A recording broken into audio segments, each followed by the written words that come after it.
ভারত সিরিজে ছিটকে গেলেন রশিদ খান। রশিদ খানকে রেখে ভারতের বিপক্ষের টি-20 সিরিজে দল ঘোষণা করেছিল আফগানিস্তান। দলের সঙ্গে তিনি ভারতেই গিয়েছিলেন, কিন্তু আজ বুধবার জানা গেল সিরিজের একটিও ম্যাচে খেলা হবে না তার। অধিনায়ক ইব্রাহিম জারদান বিষয়টি নিশ্চিত করেছেন। তিনি বলেন, তিনি আসলে পুরোপুরি ফিট নন, তবে দলের সঙ্গে আছেন। আশা করছি দ্রুতই তিনি পুরোপুরি ফিট হয়ে উঠবেন। ডাক্তারের তত্ত্বাবধানে আছেন তিনি।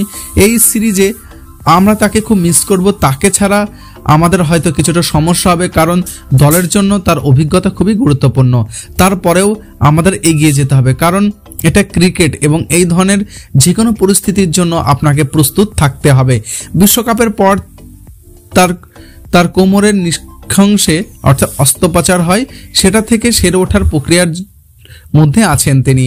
এই অস্ত্রোপচারের কারণে বিগ ব্যাশে খেলা হয়নি তার, খেলতে পারেনি জাতীয় দলের হয়ে আরব আমিরাতের বিপক্ষে টি-20 সিরিজও, এমনকি খেলতে পারবেন না টি-20ও। রশিদ না থাকায় ভারতের বিপক্ষে স্পিন বিভাগ সামাল দিতে হবে মুজিবুল রহমান, মোহাম্মদ নবী, নূর আহমেদ, কাইস আহমেদ ও সাফুদ্দিন আশরাফকে। রশিদ খানের আবর্তনের কাইস লেগ স্পিনার ব্যাটন হাতে নিয়েছেন। আমিরাতের বিপক্ষে টি-20 সিরিজে তিনি ছিলেন সর্বোচ্চ উইকেট শিকারী। 11.16 গড়ে এবং 6.70 ইকোনমি রেটে নিয়েছিলেন 6 উইকেট। দেখার বিষয় ভারতের বিপক্ষে তিনি কেমন করেন। আগামীকাল বৃহস্পতিবার মোহালিতে শুরু হবে 3 ম্যাচ সিরিজের প্রথম 14 থেকে 17 জানুয়ারি ইন্দোর ও ব্যাঙ্গালুরুতে হবে বাকি 2টি ম্যাচ।